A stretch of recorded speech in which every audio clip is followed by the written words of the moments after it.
नमस्कार दोस्तों, स्वागत है आपका अपने ही यूट्यूब चैनल गोला फ्लूट्स पर। और मैं उमेश गोला। आज हम डिस्कस करने जा रहे हैं कि how to hold flute and हमारा फिंगर पैटर्न क्या होना चाहिए। तो सबसे पहले मेरे पास है सी शार्प की एक फ्लूट। शुरुआत में जो हमारे साथी हैं वो ज़्यादातर लोग सी मिडिल या सी शार्प फ्लूट से ही अपने सफ़र की शुरुआत करते हैं। तो सबसे पहले हम डिस्कस करेंगे कि हमारा ग्रिप एंड फिंगर पैटर्न क्या होना चाहिए। यदि हमारा शुरुआत में फिंगर पैटर्न अच्छा नहीं होगा, नींव हमारी अच्छी नहीं होगी, तो हम एडवांस लेवल की जो चीज़ें हैं उनको अच्छे से नहीं सीख पाएंगे, अच्छे से नहीं बजा पाएंगे, अच्छे से अभ्यास नहीं कर पाएंगे। तो सबसे पहले सी शार्प की फ्लूट मैं सजेस्ट करता हूँ बिगनर्स लेवल के लिए, या सी मिडिल की फ्लूट हो। इन दोनों में से कोई सी फ्लूट आपको चुननी चाहिए। फ्लूट दो तरीके की होती हैं, एक right handed and left handed. आप अपने कंफर्टेबलनेस के हिसाब से फ्लूट ले सकते हैं। जैसे मैंने यहाँ पर राइट हैंडेड फ्लूट ली हुई है। तो राइट हैंडेड फ्लूट के लिए हम क्या करेंगे कि सबसे पहले इस फ्लूट को यहाँ होठों पर लगाएंगे। होठों पर लगाएंगे और इसको यहाँ पर ग्रिप देंगे। थोड़ी ग्रिप देने का मतलब ये यहाँ संभाल कर रखेंगे इसको, ताकि ये नीचे को ना भागे। सबसे पहला काम तो ये करेंगे। दूसरा काम, हमारी फ्लूट वादन में दो तरीके के पैटर्न प्रचलित हैं। एक पंडित हरिप्रसाद चौरसिया जी का पैटर्न है, एक पंडित पन्नालाल घोष जी का पैटर्न है। तो हम जो पैटर्न आज सीखेंगे वो हरिप्रसाद चौरसिया जी वाला पैटर्न हम सीखने जा रहे हैं। ये जो मैं आज बता रहा हूँ ये बहुत महत्वपूर्ण लेसन है। यदि शुरुआत में आपने अपनी नींव को मजबूत कर लिया तो इस फिंगर पैटर्न और ग्रिप में आप महारत हासिल कर पाएंगे।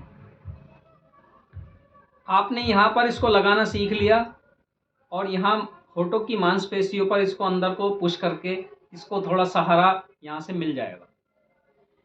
इसके बाद हम हाथों की बात करते हैं। जो हमारा लेफ्ट हैंड है वो इस बांसुरी के बाहर की तरफ से आएगा, और ये जो तीन फिंगर मैं दिखा रहा हूँ, अंगूठे और लास्ट के फिंगर को छोड़कर, ये तीन फिंगर को हम इन ऊपर के तीन छिद्रों पर रखते हैं, कुछ इस तरह से। जो हमारा राइट हैंड है वो नीचे की तरफ रहेगा, और जो इसी की भी तीन फिंगर ये होती हैं वो नीचे के होल पर हम रखते हैं। शुरुआत में मेरे कुछ साथी, मेरे कुछ दोस्त करते क्या हैं कि जो ये इसका टिप है, फिंगर का जो टिप है, इसके द्वारा इसको बंद करते हैं, ऐसे ऐसे ऐसे, जो कि बिल्कुल ही गलत मेथड है। आपको ऐसे नहीं करना। सबसे पहले ग्रिप के लिए आप यहाँ पर रखेंगे। उसके बाद जो लेफ्ट हाथ का अंगूठा है उसको पहले होल से 1 इंच आगे यहाँ पर रखेंगे, कुछ इस तरह से 1-1.5 इंच आगे ये होल रहेगा, और ये कर्व शेप में रहेगा। जैसे बो होता है, रेनबो, इस टाइप की शेप इसकी होगी। और इस छिद्र से जस्ट ना तो बहुत ज़्यादा दूर होगा ना बहुत ज़्यादा पास होगा। अपने कंफर्टेबलनेस के हिसाब से आप इसको यहाँ रखेंगे और कर्व शेप में रखेंगे। इस हाथ की जो ग्रिप है, दूसरे हाथ को का अंगूठा भी यहाँ रखेंगे, पहले छिद्र के लगभग नीचे ही आएगा, मतलब इस छिद्र से 1 इंच पहले। और ये जो फिंगर है ये रेस्ट फिंगर रहेगी इसको यहाँ से पकड़ने के लिए। तो आपका जो फिंगर का ग्रिप का सिस्टम है वो 4 जगह से इस बांसुरी को हम संभाल पाएंगे। यहाँ से, इस अंगूठे से, इस अंगूठे से और इस वाली फिंगर से। इस तरह से ये 4 जगह से इसकी ग्रिप बनेगी। ऐसे आपकी ग्रिप बहुत अच्छी हो गई, पकड़ बहुत अच्छी हो गई।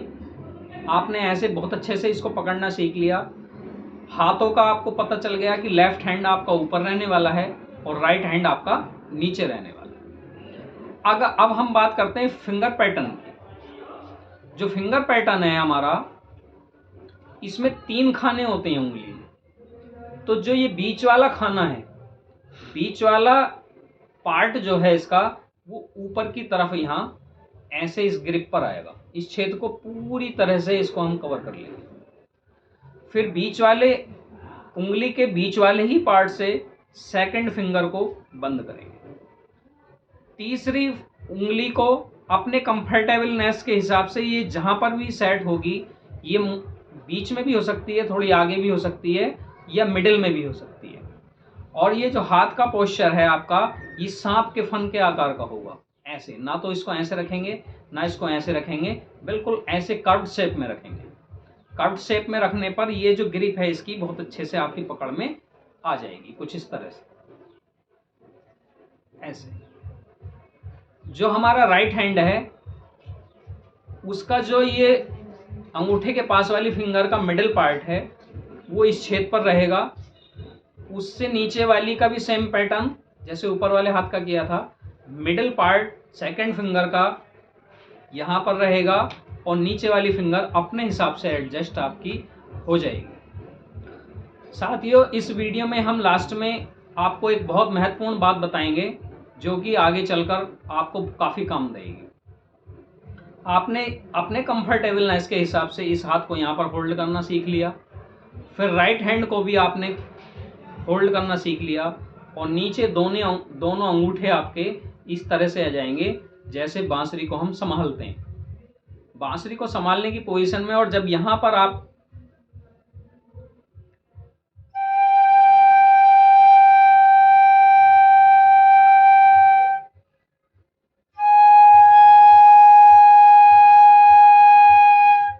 इससे क्या होगा, आपकी बांसुरी नीचे नहीं गिरेगी। जब बांसुरी नीचे नहीं गिरेगी तो आपकी जो फिंगर पोजीशन है और जो ग्रिप है वो अच्छी हो पाएगी और आगे चलकर आप बहुत अच्छा अभ्यास और बहुत अच्छी गमक, मींड्स, खटका, कर्ण स्वर की प्रैक्टिस आप कर पाएंगे। यदि शुरुआत में ही आपका फिंगर पैटर्न गलत हो जाता है और आप इसको अच्छे से नहीं पकड़ पाते हैं, एक बात का और ध्यान रखेंगे, जब हम इस छिद्र को पूरे रूप से बंद कर रहे हैं तो इसमें एयर का कहीं भी लीकेज ना हो। यदि इसमें एयर का लीकेज हो जाता है तो आपकी जो साउंड है वो बहुत मधुर नहीं आ पाएगी, उसमें हिसिंग साउंड पैदा हो जाएगा। जैसे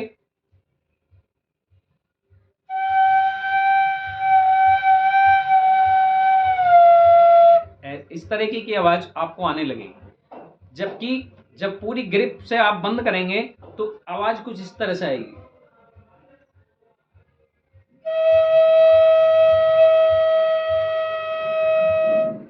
तो ये इस साउंड में और उस साउंड में बहुत अंतर आ जाता है। तो ध्यान रखें कि किसी भी छेद में से, किसी भी होल में से आपकी साउंड बाहर लीकेज ना हो, इस बात का विशेष ध्यान आप रखेंगे। जब आपकी ग्रिप बहुत अच्छी हो जाएगी, फिंगर पैटर्न आपका बहुत अच्छा हो जाएगा, तब आप ब्लो करके सरगम बजाना सीखेंगे।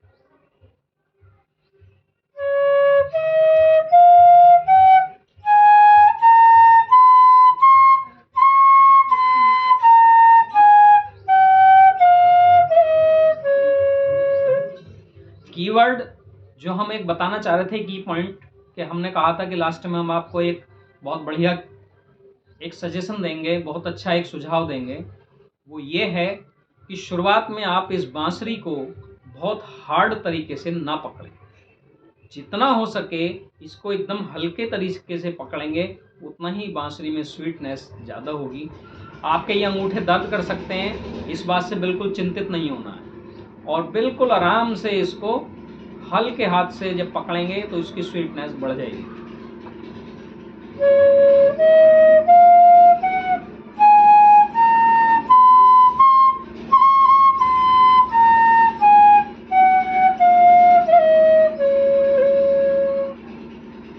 आशा करता हूँ आप बांसुरी के इस लेसन से बांसुरी की ग्रिप, फिंगर पैटर्न और हाउ टू होल्ड फ्लूट, ये तीनों चीज़ों के बारे में अच्छी जानकारी प्राप्त कर लाभ उठाएंगे। धन्यवाद। राधे राधे।